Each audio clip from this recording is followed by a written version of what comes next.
Salam, hər vaxtınız xeyirli olsun.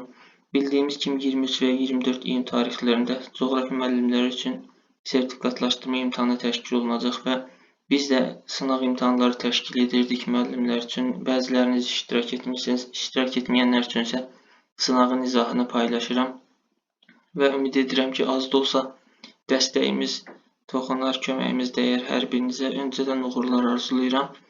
Qeyd edim ki, əlavə sınaqlarımızdan istifadə etmək üçün, əldə etmək üçün də qeyd edilən nömrə ilə əlaqə saxlaya bilərsiniz. Nömrəni aşağıda qeyd etmişəm. Bu sınağımız 18 aprel tarixində keçirilmişdi və ümumilikdə 60 sual olmaqla 50 ixtisas və 10 metodika sualından ibarətdir. Birinci sualımızda deyir ki, cədvələ əsasən doğru sıraları müəyyən edin. İtaliya, unitar və respublika. İnzibati ərazi quruluşu unitardır, idarəetmə forması respublika doğrudur. Belçika federativ və konstitusiyalı monarxiyadır. Bu da doğrudur. Argentina federativdir, amma respublikadır. Bu yanlışdır. Yaponiya unitar və konstitusiyalı monarxiyadır. Bu da doğrudur. 1-2-4 doğru cavabdır. Çili federativ respublika, unitar respublikadır. Çili. Doğru cavabımız 1-2-4 D bəndi. İqlim diaqramının hakim olduğu əraziyə aid olan xüsusiyyətləri seçin. İqlim diaqramına baxdıqda görürük ki, yağıntının illik miqdarı 1402 mm-dir və yağıntılar əsasən ilin soyuq dövründə düşür. Və məlumdur ki, Lənkəran ovalığına aiddir. Birinci bənddə deyir, çaylar əsasən yeraltı sularla qidalanır. Lənkəran ovalığının çayları əsasən yağış suları ilə qidalanır. 1 yanlışdır. Kür çəkəkliyi tektonik zonasında yerləşir. 2 doğrudur. Baraj tərəvəzçiliyi yaxşı inkişaf etmişdir. Bəli, tez yetişən tərəvəzçiliyi doğrudur. Daimi buzlaqlara malik olan zirvə yoxdur Lənkəranda. Ümumiyyətlə Lənkəran vilayətində yoxdur və Lənkəranda intrazonal landşaft var və deyir ki, əsas landşaftda düzənmişədir. Bu doğru fikirdir. B bəndi doğrudur. Müsbət 10 dərəcə temperatura malik olan 6 kub metr havada nisbi rütubətlik 80% olarsa, bu havanın doyması üçün nə qədər su buxarı çatışmır? Burada çatışmayan 20%dir və mən 1 kub metr hava üçün hesablamanı aparacağım. Bilirik ki, müsbət 10 dərəcə temperaturda 1 kub metr havada maksimum 9 qram su buxarı olar və mən yazıram 9 qram 100%. Çatışmayanımızda 20%dir. X qram çatışmır. Bu da 20%. Və 1 kub metr hava üçün hesablama apardım, tapdım ki, 1,8 qram su buxarı çatışmır 1 kub metr havada. Bizdən 6 kub metr hava istədiyi üçün 6-nı vırırıq 1,8-ə və çatışmayan miqdar 10,8 qramdır. İşarəsi verilmiş faydalı qazıntıya aid olan əlamətləri seçin. Bu işarə mis filizinə aiddir. Deyir, Cənub-Şərqi Asiya regionunda nəhəng bir qurşaq şəklində yayılıb. Bu qalay wolfram qurşağıdır. 1 yanlışdır. Mis əlvan metaldır. Doğrudur. Azərbaycanda Kəlbəcər və Gədəbəy rayonlarında geniş yayılıb. Bəli, doğrudur. Qeyri-filiz mənşəli faydalı qazıntı olması yanlışdır, çünki filizdir. Azərbaycandakı ən böyük yataqları Gədəbəydə, Qoşa Kəlbəcərdə isə Söyüdlüdür. Bu qızıla aiddir. Peru və Çili iqtisadiyyatdan xeyli miqdarda gəlir gətirmək misə aiddir. 2-3-6. 22 iyun tarixində günəşin düşmə bucağının əsasən aşağıdakı məntəqələrdən hansının yerləşdiyi paraleldə gündüzün uzunluğu daha çox olar. Biz bilirik ki, 22 iyunda günəş 23,5 dərəcə şimal tropiki üzərində zenitdə olur və bu zaman günəşin daha kiçik bucaqla düşdüyü məntəqədə ən uzun gündüzlər qeydə alınacaq. Çünki axı qütb dairəsi daxilində və qütb nöqtəsində də daxil olmaqla qütb gündüzləri müşahidə olunur. Yəni 66,5 və 90 dərəcə şimal paralellər arasında daimi olaraq gündüzdür. Burada mən günəşin böyük bucaqla düşdüyü məntəqələrə çıxmalıyam. Çünki qütblərə günəş kiçik bucaqla düşür və gündüzlərdə qütblərdə qeydə alınır. 1-ə çıxdım, çünki 50 dərəcə bucaqla idi, 2 70 dərəcə bucaqla, 4 90 dərəcə bucaqla düşür. Böyük bucaqları çıxdı. Qaldı yalnız 3 və 5. 3-də təxminən 42 dərəcədir, 5-də isə 12 dərəcə. Burada bir məqama diqqət yetirmək lazımdır ki, Günəş 23,5 dərəcə şimal tropik üzərində olarkən ən kiçik bucaqlar şimal qütb nöqtəsinə, yəni 90 dərəcə şimal enliyinə düşür. Onun da şimal qütb nöqtəsində ən kiçik düşmə bucağı 23,5 dərəcədir. Yəni 23,5 dərəcədən kiçik bucaqla düşərsə, demək məntəqə cənub yarımkürəsində yerləşir. Hesablamamızı aparaq. Günəş 23,5 dərəcə şimal enliyindədir. Ən kiçik bucaqla düşdüyü paraleli qeyd edirəm 90 dərəcə şimal enliyi və Günəşin bura düşmə bucağını hesablayıram. Aradakı məsafə 66,5-dir. 90-dan çıxdım 66,5-i və düşmə bucağı tapdım 23,5. Biz də dedik ki, şimal yarımkürəsinə Günəşin minimum düşmə bucağı 23,5 dərəcədən kiçik ola bilməz. 22 iyun tarixi üçün. Və burada 5-ci məntəqə 23,5-dən balaca olduğu üçün onu da çıxıram və doğru cavab bizə qalır 3. Sxemdəki litosfer tavaların hərəkəti nəticəsində yaranmış ada Cənubi Amerika və Afrikanın divergent sərhəddindən söhbət gedirsə, müqəddəs yerin adasıdır təbii ki. Verilən əlamətlərin aid olduğu nəqliyyat növünü seçin. Ağır yüklərin uzaq məsafəyə daşınmasında istifadə olunur. İqtisadiyyatı güclü olan ölkələrdə daha yaxşı inkişaf etmişdir. Dağlıq və ada ölkələrində bu nəqliyyat növü inkişaf etmir. Dağlıq ölkələrdə inkişaf etməyən dəmir yolu nəqliyyatıdır, çünki çətindir, relyef imkan vermir. Yer səthində süxurların temperaturu müsbət 13 dərəcə Selsi olarsa, yer səthindən 165 metr dərinliyində süxurların temperaturunu hesablayın. Qeyd edim yer səthində 0 metrdə müsbət 13 dərəcə, 165 metr dərinlikdə temperaturu bilmirik. Aradakı məsafəni tapırıq 165 metrdir. Biz geotermik pillə anlayışı ilə tanışıq. Geotermik pillə temperaturun hər 30 metrdə 1 dərəcə artmasıdır. Burada mən tənasüb quracam. 33 metrdə 1 dərəcə artırsa, bəs 165 metrdə nə qədər artar? X. Və tənasübü həll edirik, tapırıq. X-imiz bərabər olur 5 dərəcə Selsiyə. Yerin daxilinə getsək, temperatur daha 5 dərəcə artmalıdırsa, 13-ün üstünə 5-i gəldim və tapdım ki, doğru cavab 18 dərəcə Selsidir. A bəndi. 9-cu sualda deyir, passat küləklərin təsirinə məruz qalan əraziləri seçin. Passatlar tropikdən ekvatora doğru əsən daimi küləklərdir və mən tropiklər arasında qalan əraziləri seçməliyəm. Padano balığı bilirsiniz ki, İtaliyadadır və subtropikə düşür. 2-ni çıxdım. Saxalin adası tropiklərdən kənardadır, mülayimə düşür və Alyaska yarımadasında həmçinin çıxmalıyım. Doğru cavabımız Braziliya, Böyük Sarıcı və Somali. 1-5-6. Yanlış verilmiş uyğunluğu müəyyən edin. Qrafit Dekan yaylasındadır, doğrudur. Daş kömür Appalas dağlarında doğrudur. Almaz Namibia sahillərindədir, doğru. Kəhraba Baltikdən sahillərində doğru. Mis filzi Şimal Afrikada deyil. Mərkəzi Afrikadadır. Şimal Afrikada fosforit var, neft və qaz ehtiyatları zəngindir. Günəş 10 dərəcə cənub enliyi üzərində olarkən qütb gecələrinin başladığı paralel ilə Bakı şəhəri arasındakı məsafə nə qədər olar? 10 dərəcə cənub enliyi üzərində olarkən qütb gecələrinin başladığı paraleli tapmaq üçün mən 10 dərəcədən Günəşin maksimum düşmə bucağı olan 90-a çıxmalıyım. Günəşi qeyd edək əvvəlcə. Çıxdıqdan sonra cavab aldım -80. Günəş 10 dərəcə cənub enliyində idi. Çıxma əməliyyatı yerinə yetirib cavabı mənfi aldımsa yarımkürə dəyişməlidir. -80 yəni şimal enliyidir. 80 dərəcə şimal enliyini qeyd edirəm və Bakı şəhəri 40 dərəcə şimal enliyindədir. Bunu da qeyd edirəm. 80 ilə 40 arasındakı məsafə 40 dərəcədir. Onu da vururam 1 dərəcə meridian qövsünün uzunluğuna. Doğru cavabımız olur Y bəndi. Şimali Avropa regionu üçün səciyyəvidir. Demoqrafik böhran müşahidə edilir. Bəli. Sayma və İnari gölləri buradadır. Bəli. Suburbanizasiya müşahidə edilmir. Xeyr, edilir. 3 səhvdir. Ərazisi əsasən platformada yerləşir, bəli, çünki Skandinaviya dağları və s. Qitənin şimalda yeganə cavan ərazisi İslandiya adasıdır, bilirsiniz. Doğru cavab 1-2-4-dür. Əhalisi yalnız Hind-Avropa ailəsinə aiddir, bu yanlışdır. Həm də Ural ailəsinə mənsub olan Finugorlar var burada. 1-2-4 doğru cavab. Coğrafi təbəqənin inkişafının biogen mərhələsi üçün səciyyəvi olan əlamətləri seçin. Biogen canlıların yarandığı və başa çatdığı mərhələ. Coğrafi təbəqə antropogen təsirə məruz qaldı. Bu antropogen mərhələyə aiddir, yanlış fikirdir. Üzvü süxurlar və torpaq ördüyü canlılardan yaranır, doğru fikirdir. Kriptozoy ionunu əhatə edir, yanlışdır. Fanerozoy ionunu əhatə edir. Kriptozoyu əhatə edən biogenə qədərki mərhələdir. Havada oksigenin miqdarı artdı, karbonun miqdarı azaldı. Bəli, çünki bitkilər inkişaf etdi. 4 doğrudur. Balıqlar, sürünənlər, quşlar yarandı, doğrudur. Canlıların yaranması dedik ki, biogendir. Ekoloji problemlərin yaranması antropogen mərhələyə aiddir. 2, 4, 5 doğru cavab D bəndi.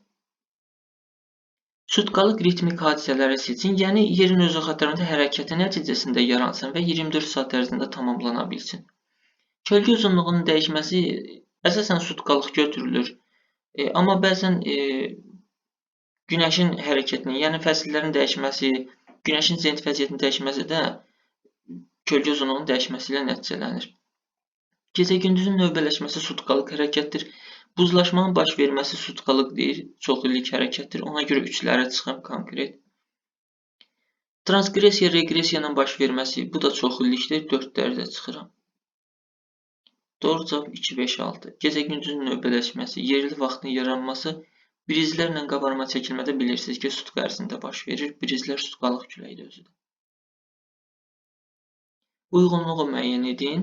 Venerin gölü ilə Hurron gölünü verib. Şirin sulu və buzlaq mənşəli olması bunların ortaq cəhətidir. Federativ ərazi quruluşuna malik olan ölkələrin arasında yerləşməsi bilirsiniz Hurrondur. Kanada və Amerika Birləşmiş Ştatları arasındaydı. Yerləşdiyi ölkədə demoqrafik böhran müşahidə edilir. Bəli, çünki hər iki göl inkişaf etmiş ölkə ərazisində yerləşir. Ölkələr arasında sərhəd rolunu oynayan dedik ki, Hurrondur. Kanada ilə Amerika Birləşmiş Ştatları arasındadır. Aid olduğu ölkənin ən böyük göl olması Venera. Venerin gölünə aid.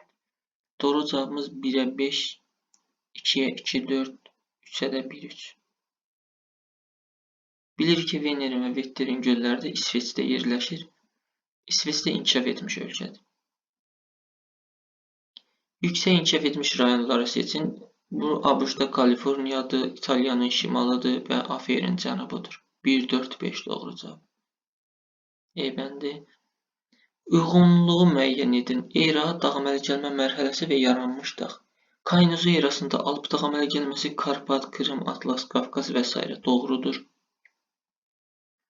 Mezo erasında Kimmer, Şərqi Kordilyer, Česk, Verxoyanski, Alin, Tibet, Kunlun, bu da doğrudur.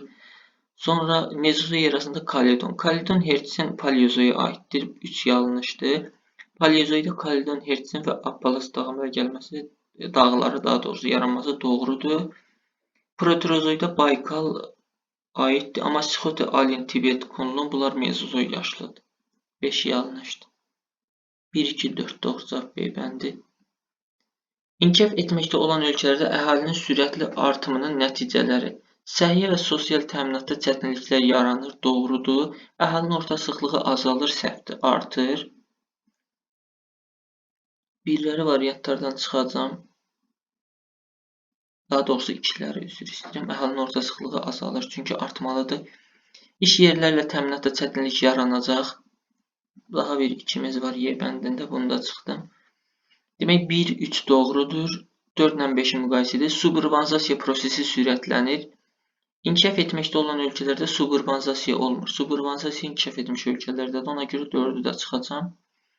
İri şəhərlərin idarə edilməsində problemlər yaranır, doğrudur. 1, 3, 5. İnkişaf etməkdə olan ölkələrdə yalançı urbanizasiya olur.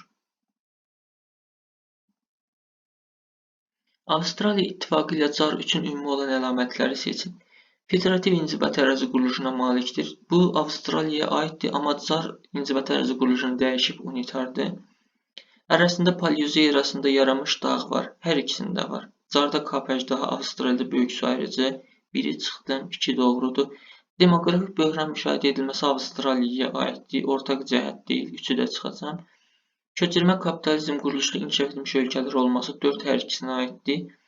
Ərazisində subtropik iqlim qurşağının həm bərabər rütubətli, həm də aralıq dəniz iqlim tiplərinə rast gəlinir. Bəli, doğrudur. Əhalisinin əksəriyyəti Roman dil qrupuna aiddir, xeyr, yanlışdır. Roman dil qrupu bilirsiniz ki, İtalyan, Fransız, İspan, Portuqal dilləridir. CAR-da ingilis dilliliyi var. Avstraliyada əhalinin bir qismi ingilis dilində danışır. 6 yanlışdır ona görədir. 2, 4, 5 doğru cavab B bəndi. Uyğunluğu müəyyən edin. İqtisadi rayonlar və ixtisaslaşdığı sahələri verir. Quba Xaçmazda biz bilirik ki, tumlu meyvəçiliyidir. Lənkəran Astara bayaq demişdik, faraş tərəvəzçiliyidir.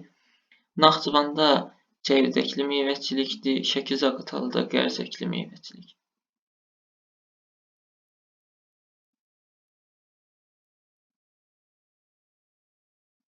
Düzgün olmayan sıranı müəyyən edin. Hind-Avropa, dil qrupu İran, aid olduğu xalq Əfqan. Fars, Əfqan, Tacik, Puştu, Belus, Kürd, Talış, Hind-Avropa ailəsinin İran dil qrupuna aiddir. Bu düzgündür. Altay dil ailəsi Monqollar və Kalmıklar doğrudur. Afro-Asiya, Sami, Hami, İsrail yəhudiləri doğrudur. Ural, Finugor, Nenlilər. Nenlər Samodui qrupundadır. Bu yanlışdır. Finugorda finlər, estonlar və macarlara aid idi. Hind-Avropada Hindari, Bengallar, bu da doğrudur. Yanlış olan D bəndi. Göygöl ilə Batabat gölü üçün ümumi olan xüsusiyyətləri seçin. Şirin sulu göl olması hər ikisinin ortaq cəhətidir. Ətrafında mülayim isti iqlim tipinin yayılması. Batabat Naxçıvandadır. Naxçıvanda da qışı sərt soyuq keçən yarım səhra var. Yayı quraq keçən soyuq iqlim tipi var. Bir də dağ tundra var. Yəni mülayim isti iqlim Naxçıvanda yoxdur. 2-ni çıxdıq. Kiçik Qafqaz tektonik zonasında yerləşməsi bu uyğundur, ortaq cəhətdir.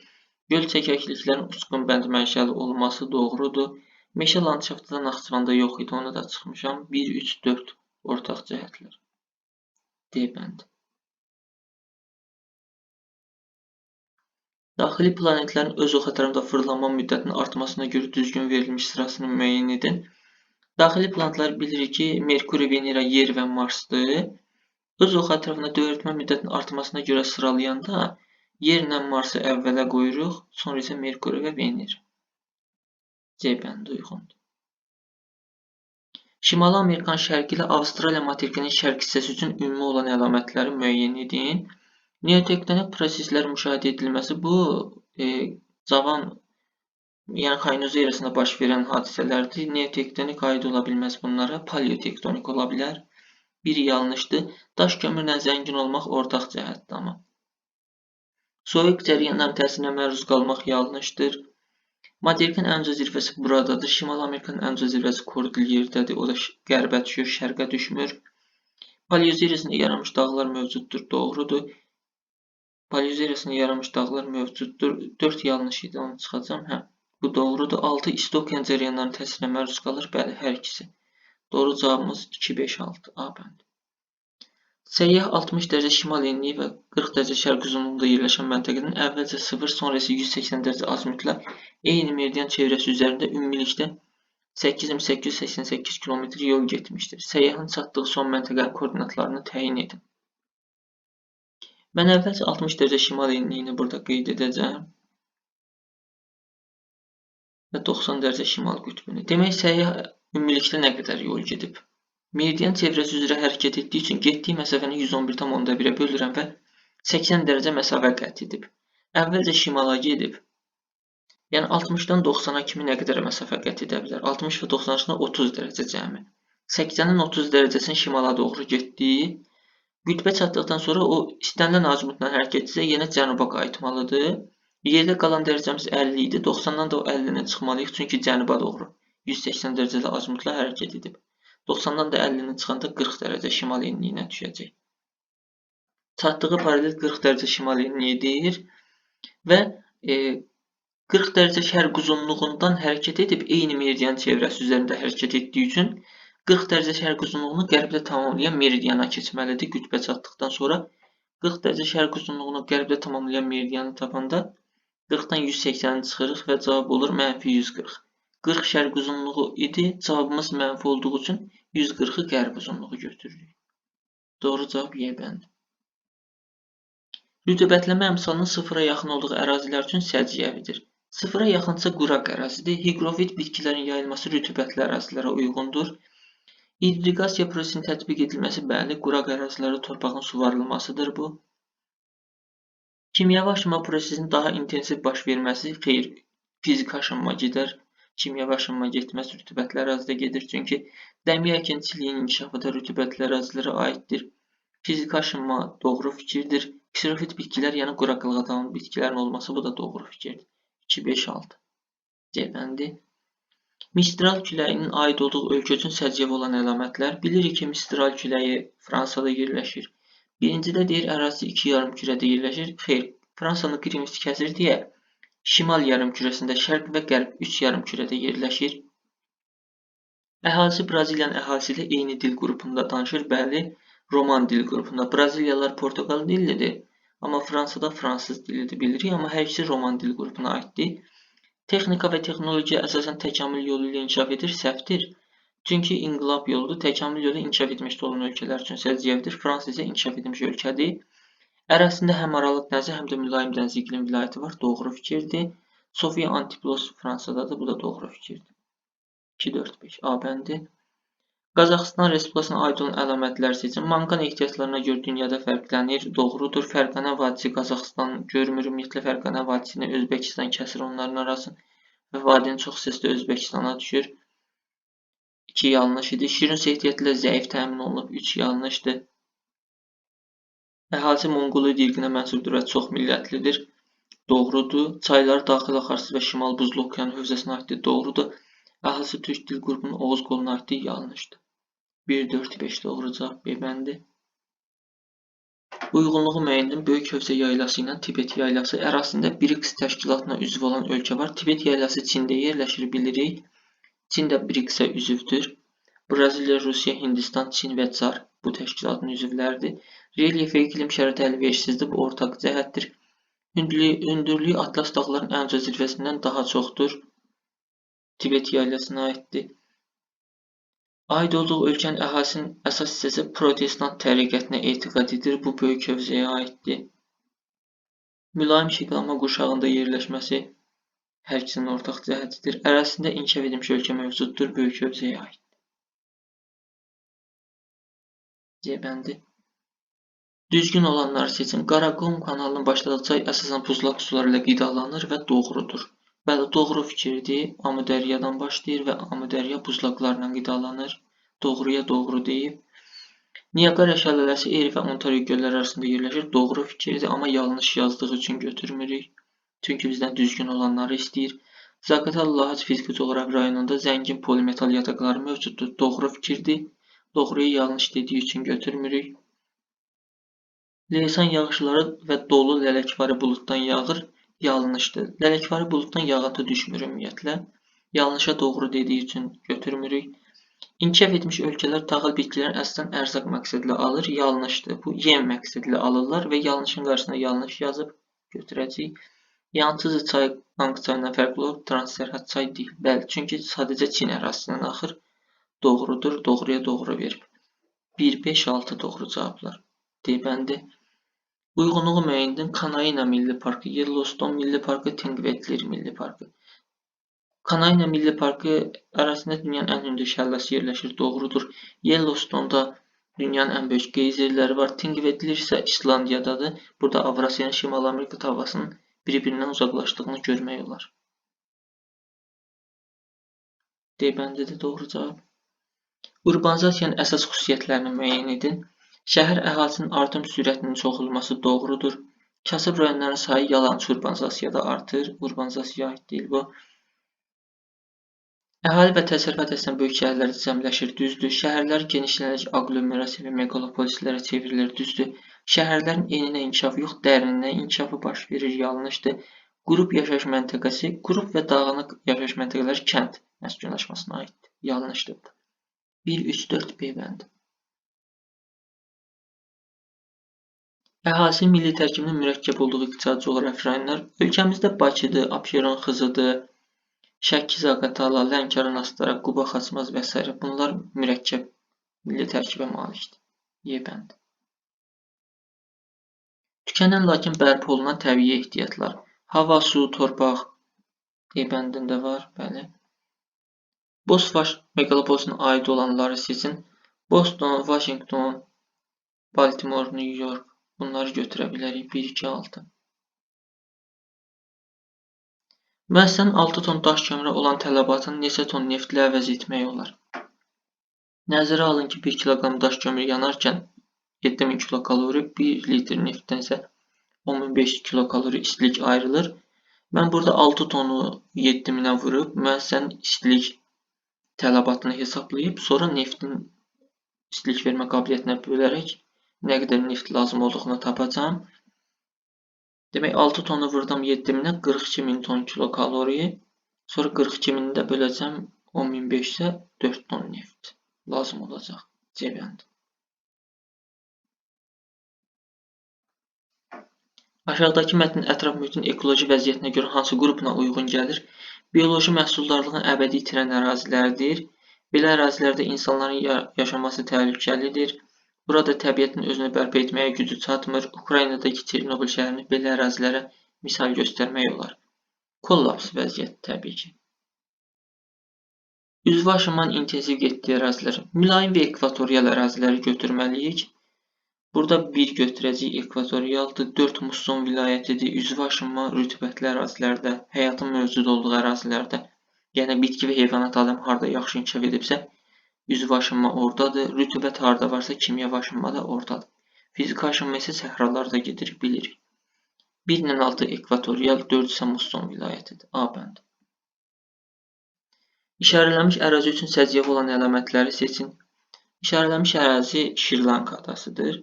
Ved etnosu burada yerləşir, doğrudur. Əhalisi sintoizm dininə etiqad edir, yanlışdır. Musson küləklərinin təsirinə məruz qalmır, yanlışdır. Çünki Cənubi Asiya ərazisi mussonlara məruz qalır. İnzibati ərazi quruluşu federativdir, yanlışdır. Çünki unitardır. Tamil İlama qaynar nöqtəsi Şri-Lankadadır. Əhalisinin cins tərkibində kişilər üstünlük təşkil edir. Bu da doğrudur. 1, 5, 6. C bəndi. İşarələnmiş fiziki coğrafi rayona aiddir. Burada Ceyrançöl Azunoğar fiziki coğrafi rayonudur. Deyir, rütubətləmə əmsalı vahiddən kiçikdir. Bəli, çünki yarımsəhra və quru çöl iqlim tipi hakimdir. Yayı quraq, gecə mülayim isti iqlim var. Burada Azunoğarın bir qismində qışı quraq, gecə mülayim isti iqlim var. Ona görə ki, yanlışdır. Qış otlaqları geniş yayılıb. Ümumiyyətlə yarımsəhrada qış otlaqları geniş yayılır. 1 və 3 doğrudur. Çayların gətirmə qonşuları geniş yayılmayıb. Burada 4 yanlışdır. Buxarlama qabiliyyəti yüksəkdir. Bəli, çünki isti ərazidir. 5 doğrudur. Ərazisində paleozoy yaşlı sıxurlar mövcuddur. Bu yanlışdır. Bilirik ki, paleozoy yaşlı sıxurlar Tovuzda, Zəyimçay və Əsrikçay hövzəsində, Naxçıvanda isə Sədrək qalxmasında və Dərələk silsiləsindədir. Uyğunluğu müəyyən edin. Savanna və seyrək meşələr, codyarpaqlı həmişəyaşıl meşələr və kolluqlar.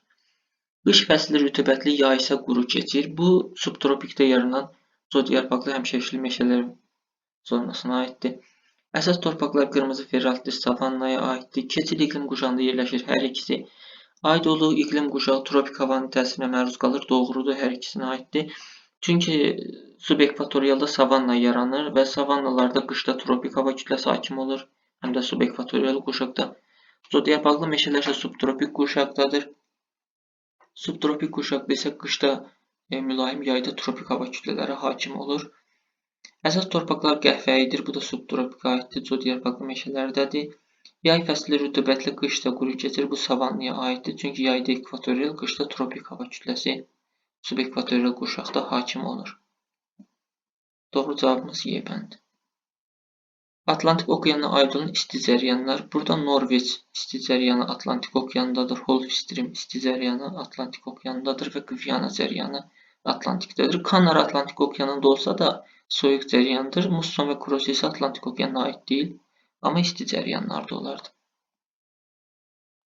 Sıyıq magma püskürən vulkanlara aid olan əlamətləri seçin.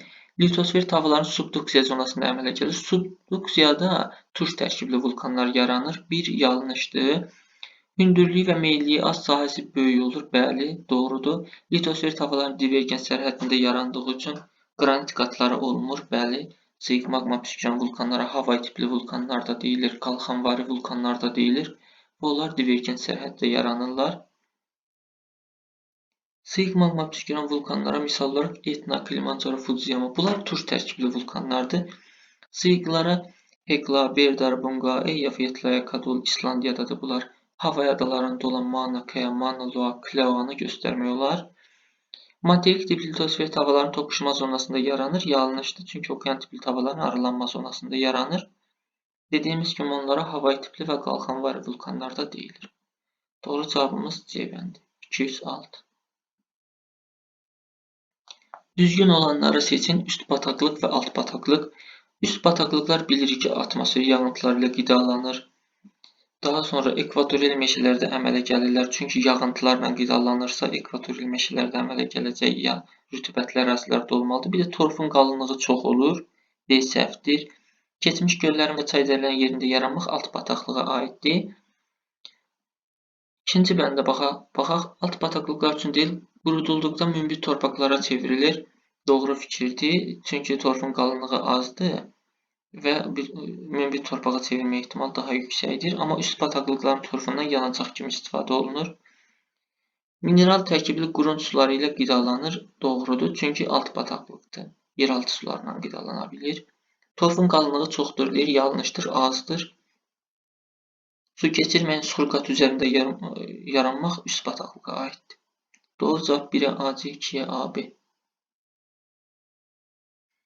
Uyğunluğu müəyyən edin. Şimal meşə qurşağı və cənub meşə qurşağı əsas iqlim qurşağında formalaşıb. Hər ikisi əsas iqlim qurşağındadır. Şimal meşə qurşağı mülayim iqlim qurşağını əhatə edir əsasən. Cənub meşə qurşağı ekvatorial iqlim qurşağını.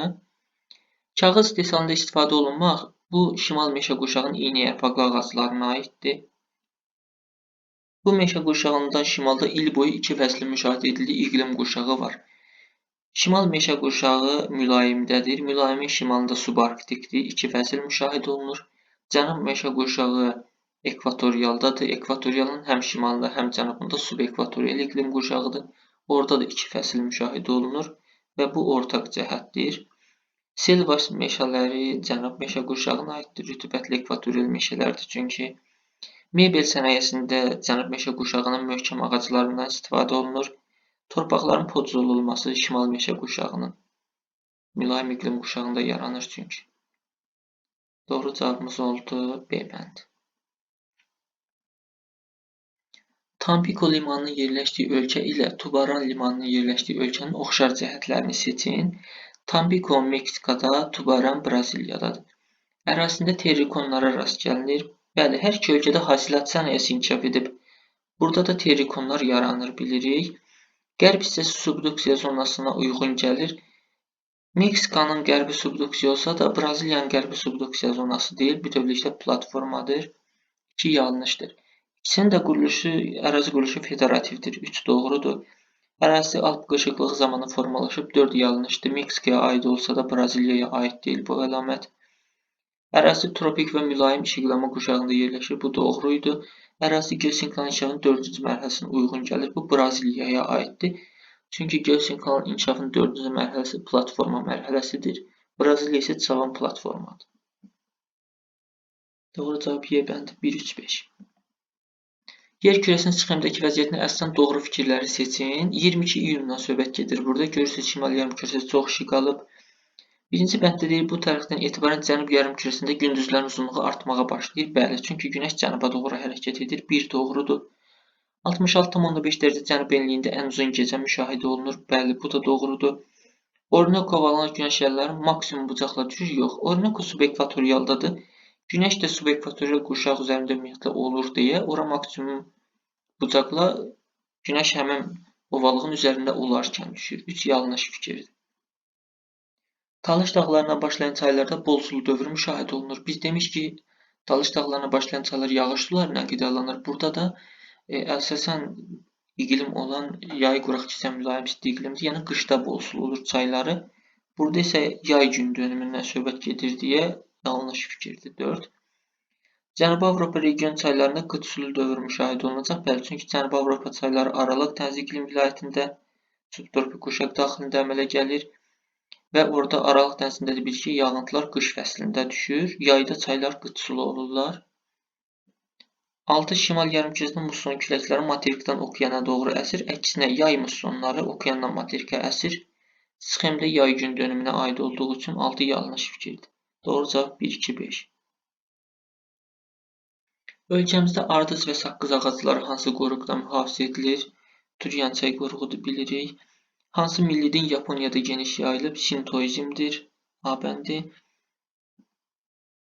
Qarabağ iqtisadi coğrafi rayonunun sahəsi 8,99 min kvadrat kilometr olduğunu nəzərə alaraq bu iqtisadi coğrafi rayonun uyğun sektor bucağını hesablayın. Birincisi, uyğun sektor bucağını tapanda ölkənin ümumi ərazisini 100% götürürük. Qarabağ iqtisadi coğrafi rayonunun ərazisini isə x faiz götürdük. Tapaq ki, görək Qarabağ İqtisadi Coğrafi rayonu ölkəmizin neçə faizini təşkil edir? 86,6 mini vurdum x-ə və 8,99-u vurdum 100-ə. Bölmə əməliyyatını yerinə yetirdim. Tapdıq ki, 10,4 faizdir. İndi maksimum dərəcə 360-dır.